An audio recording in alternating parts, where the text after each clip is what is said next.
Another Saturday, another week of meals. Hello family, welcome back. If you're new here, welcome. I am Vicki and you're with Grammy in the Kitchen. So we're going to start this week with a shepherd's pie. Yes, I know, shepherd means lamb, but we're using ground beef. I bought some organic, grass-fed, grass-finished ground beef from Walmart over the weekend, I believe. And it was 3 1-pound packages for like 18 bucks. So I have one of those pounds right here. I have about a cup to a cup and a quarter of frozen mixed vegetables. It's corn, peas, and carrots, and green beans. And plus we have some mashed potatoes in the refrigerator from one of the meals we had last week. It's still good. It's not really enough for me to freeze, so I decided I was going to make a shepherd's pie and use those potatoes in this meal. We're going to season our beef with some herb de Provence. I got this from Azure Standard a couple months ago. I didn't get an order in July. I don't think it was June. It was either June or May. When I find that video, I'm going to put it right here so you can go check them out if you're interested. I bought a pound of herb de Provence because it's cheaper than buying those little jars from the grocery store. So first we need to come over to the stove and we need to brown our beef, season it, get it ready to go into the oven. Let's move over here. Oh, and the other thing is we're going to have cornbread. So I have the large cast iron skillet on the stovetop. We're just going to cook everything in this one pan and plus put in the oven. Once this heats up, we're going to go ahead and add our beef and get that brown. I'm going to put a little bit of avocado oil in here. And I also have one of our frozen tomato paste.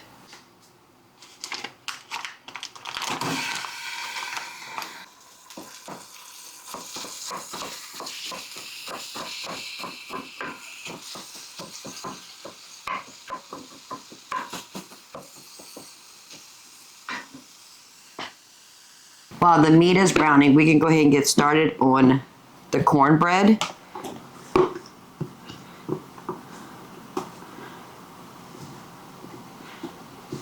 We need 1 cup of flour, a half a cup of sugar,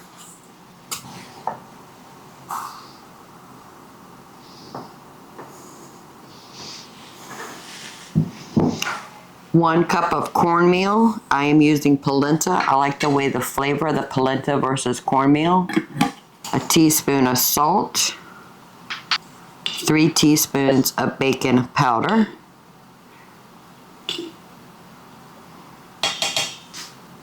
That's the dry ingredients. Whisk that together.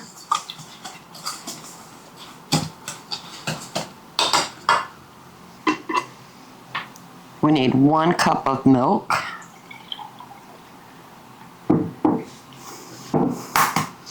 And 1 egg.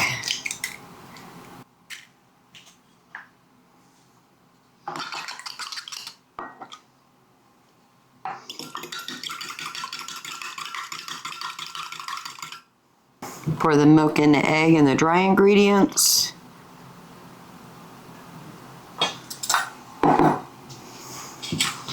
Mix that in really well.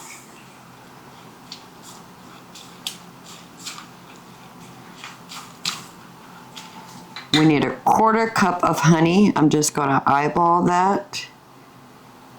That looks good.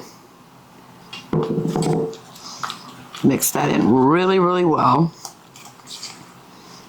Get everything combined.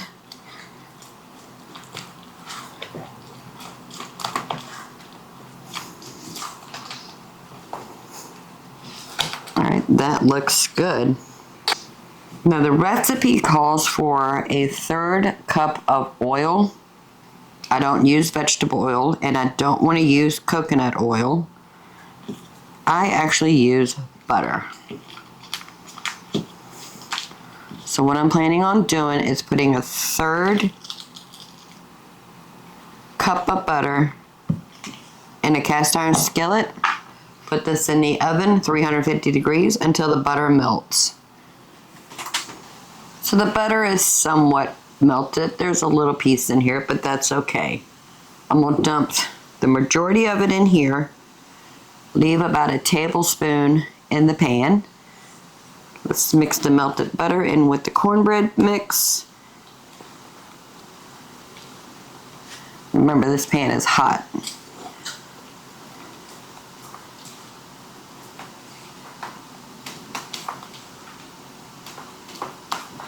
Okay, now we're going to dump that into the buttered pan.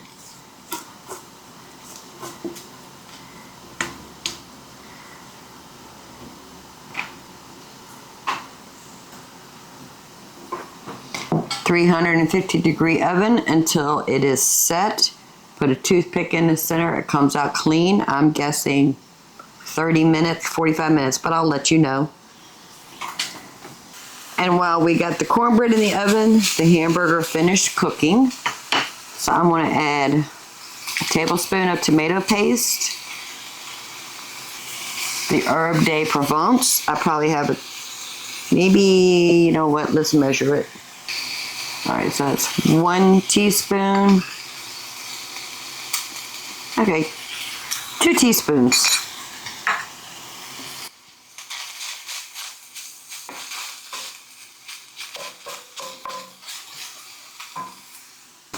I'm gonna put about a 1/4 cup of water.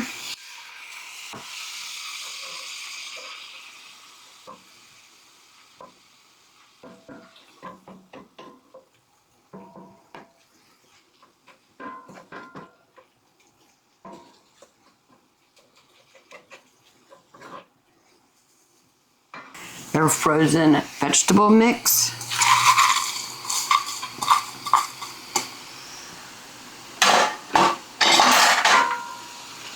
Mix that in and just let it cook for about a minute. Then we're going to add our potato topping. Oh, you know what? I didn't add salt and pepper. Let's put a pinch of salt and a pinch of pepper. So this is the mashed potatoes we had left over from a meal we did last week. And I have some Parmesan cheese I took out of the freezer. I'm going to add about a 1/2 cup in with these potatoes.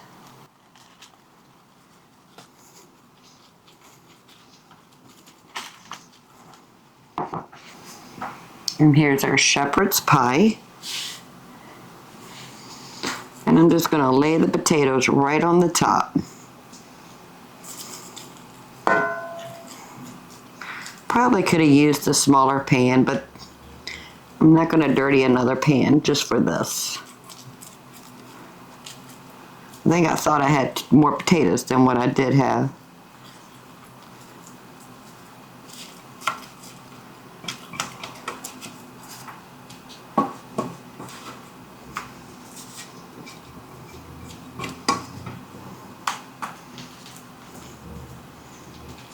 That looks good.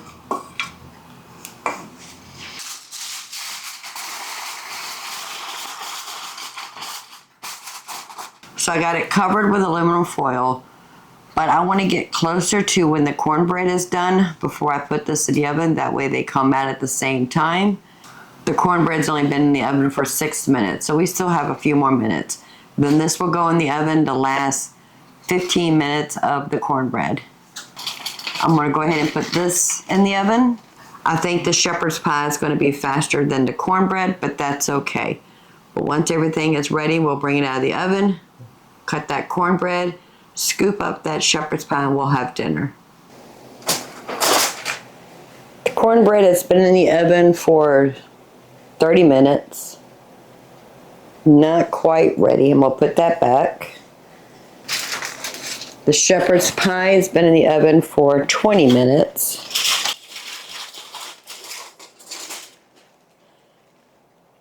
The potatoes are warm, but I do want to add the remainder of this Parmesan cheese right on top.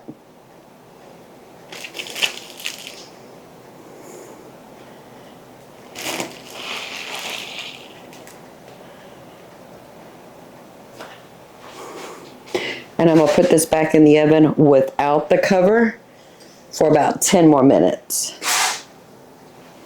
Everything is done.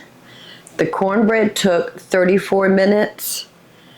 The shepherd's pie, once we got in the oven, we let it cook for 25 minutes. Then we added the Parmesan cheese on top and let it cook for another 3 minutes. So that was a total of 28 minutes.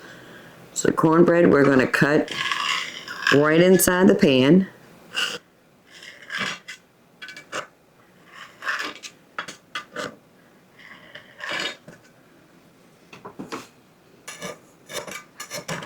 First one's always the hardest to get out, but we got this. So cornbread, I have a plate right here off to the side,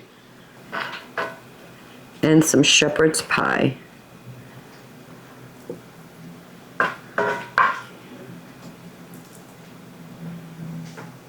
Perfect. It's going to be so hot, family.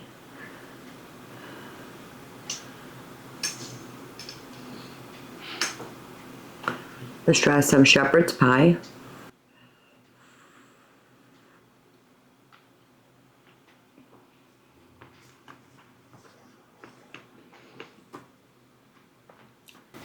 You can taste the herbs in that herb de Provence.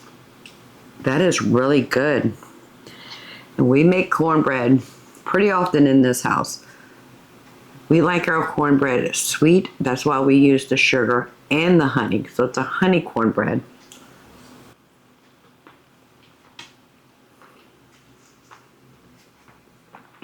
That is delicious. That's what we're having tonight for dinner. And if there's enough shepherd's pie, we'll have that for lunch tomorrow. Can't wait to bring you back in the kitchen and we'll make another meal together. So the next meal we're going to make is just pizza and wings. Something simple, something easy. So I have one of our frozen pizzas sitting right here. We got to open that up and get that in the oven. Plus I have 2 packs of wings that we're going to put a mild buffalo sauce on it. So I went to the store and I picked up some Frank's Red Hot. I have 2 tablespoons of butter in this bowl, melted. We're going to go ahead and put some hot sauce in there, get our wings all painted up real pretty, get those in the oven. So I've got the small bacon sheet with parchment paper. Let's put our wings on there. I did take these out of the freezer yesterday morning. Had them sitting in the refrigerator.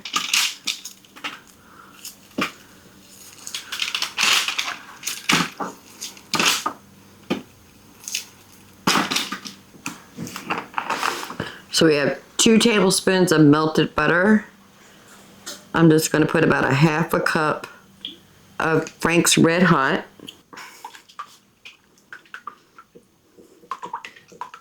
Mix that really well. And now we're just going to paint our chicken.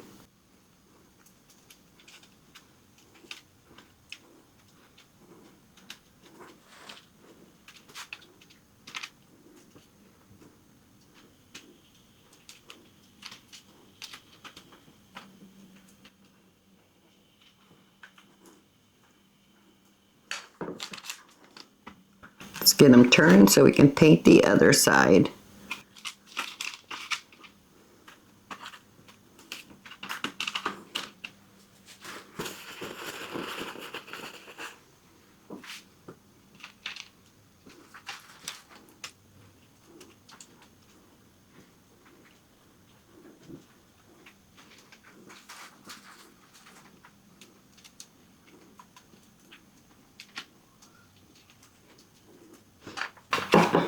We'll put this in the oven.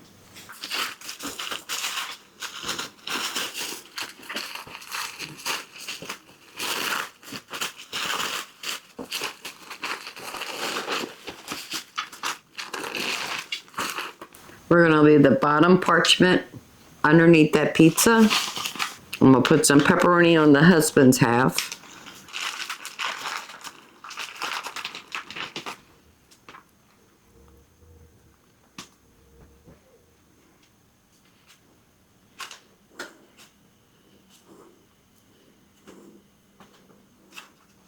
And now we're going to put our pizza in the oven. The oven is on 400 degrees. I actually have a setting on my oven. It's called the pizza setting, which takes it up to 400 degrees. So we're going to let those wings cook and the pizza cook. The pizza's going to take up anywhere between 20 and 30 minutes. I'm hoping that's how long the wing's going to take. I will keep track of the time and let you know how long the pizza and the wings took to cook, and I'll bring you right back. The pizza's been in the oven for 20 minutes and it is done. So I'm going to go ahead and take that out. Now I want to check on the wings. I do want to temp them, take its temperature, just to make sure they're going to be above 165 degrees. And they're above 180, we're done. So it took 20 minutes for the thawed, par-baked wings to cook and 20 minutes for the pizza to cook.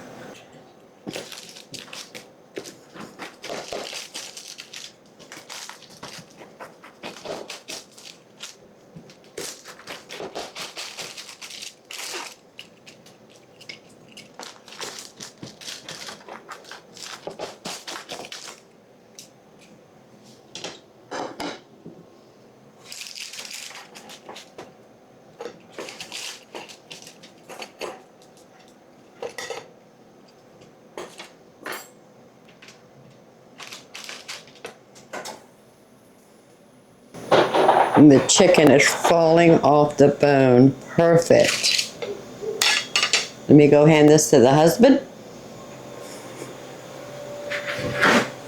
Make sure he has paper towels.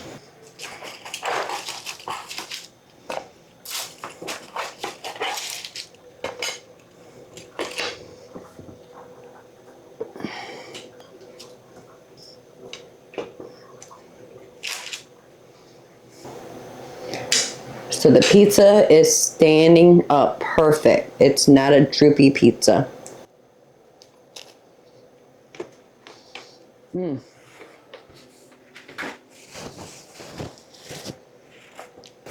bottom is crispy. Perfect.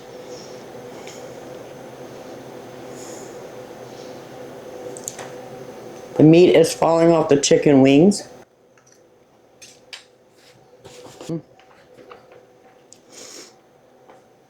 Just enough heat to make a delicious mild buffalo sauce. Well, we're going to sit down and have dinner. Can't wait to bring you back in the kitchen and we'll make another delicious meal together.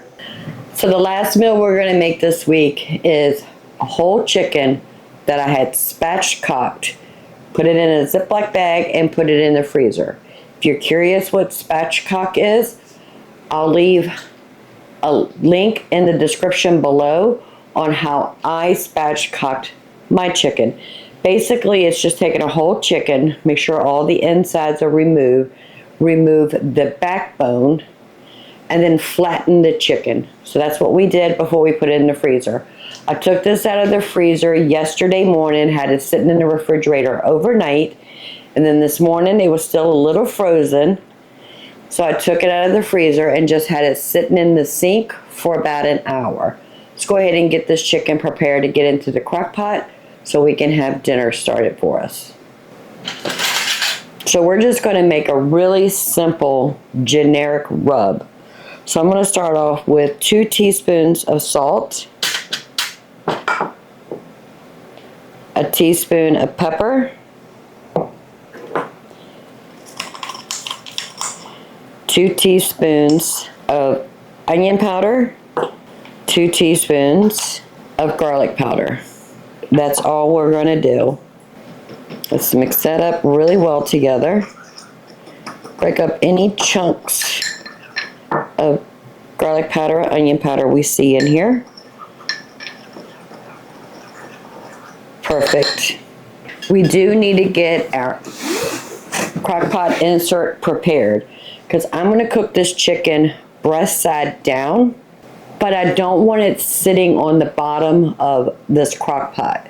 So we're just going to make some aluminum foil balls. You know what? We're not doing that.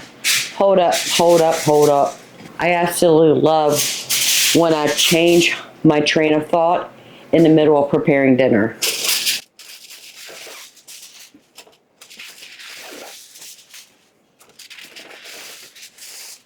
So I stopped at Lidl's on the way home last night because I needed the Frank's red hot sauce to go with those wings. I didn't have any hot sauce. So I went ahead and picked up a 5-pound bag of potatoes.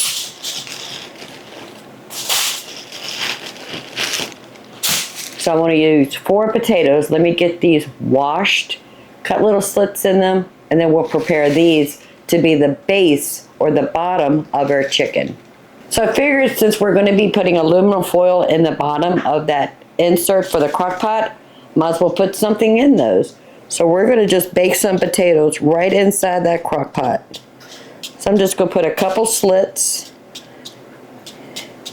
poking some holes in the potatoes.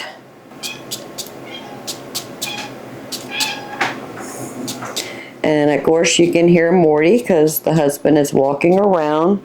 And Morty thinks if the husband's walking around, I need to be fed. So we're just going to take our potatoes and wrap them up in aluminum foil.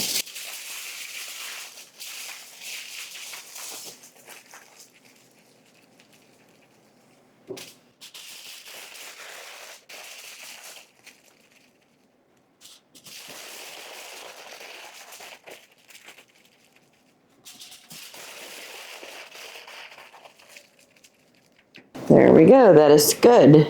Put the potatoes in the bottom of our crock pot.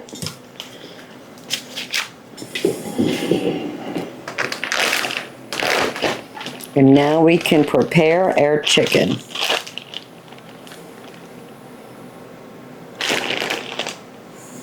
I want the wings tucked in the bottom, underneath. I want the wings tucked underneath and the legs folded on the inside. I'm going to drizzle a little bit of olive oil. There we go. Make sure we get those wings, the legs. Perfect. Now here's our rub. It's a very simple ingredient rub.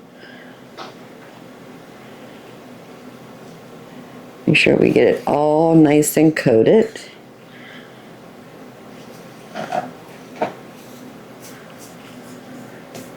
Oh, that looks good. I'm going to put breast or meat side down.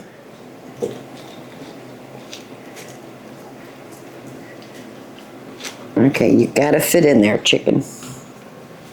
And then I want to season the underside. Perfect. Let me wash my hands, give my countertop a good wash.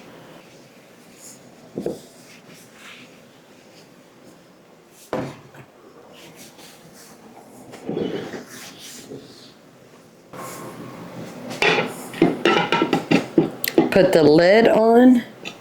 We're going to put this in the crock pot base. We're going to put it on for 4 hours on low. Then we're going to check the temperature. And if it needs to be cooked a little bit longer, then we'll adjust the time when we get to that 4-hour mark. And just like that, dinner is cooking for us. So it cooked for the initial 4 hours on low, but I could still see some pink in the meat, so I knew it wasn't done. So I had extended it for another 4 hours, and it cooked for the 2.5 of those 4 hours. So we're at 6.5 hours on low with the spatchcock chicken in the crock pot. I can see the bones starting to protrude like it's done, but we do want to take its temperature. Oh, honey, it's done. It's falling off. I can tell it's just going to fall completely apart. I'm almost scared to pick it up. All right, so that's one breast.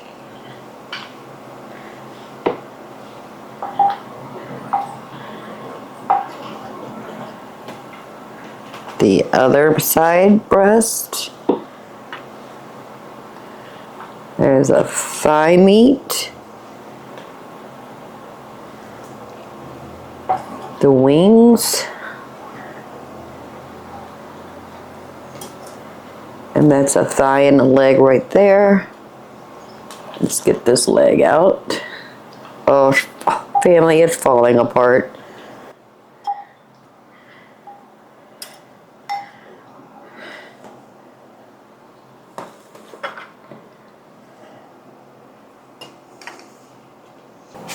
There are potatoes.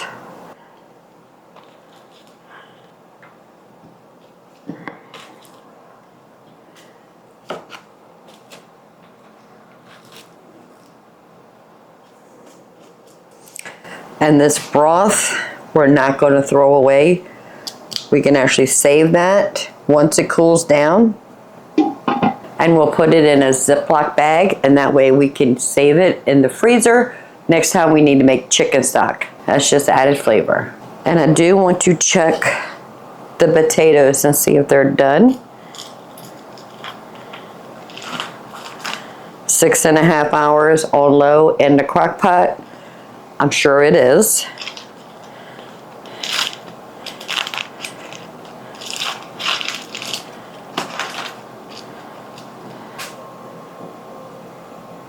It's going in there and coming out just like butter.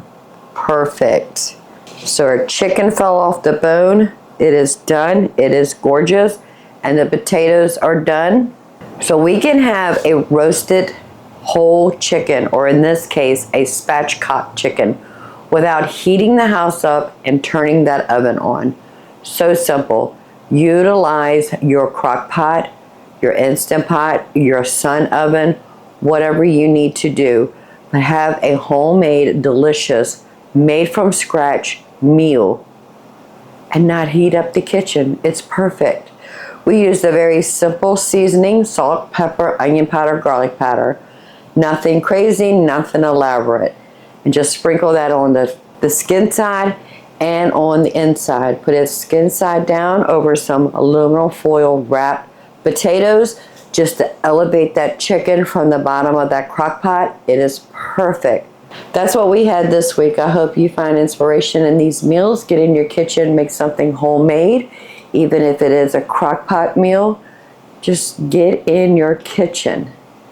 If you don't mind, give this video a thumbs up. While you're at it, please subscribe. I will love to have you part of the Grammy family. Can't wait to see you next week until we get in the kitchen and cook some more. You have a blessed day. Bye, family.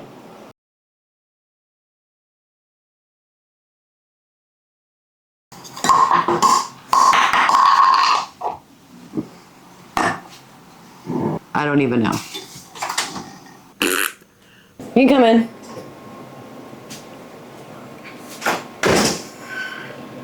That's the husband.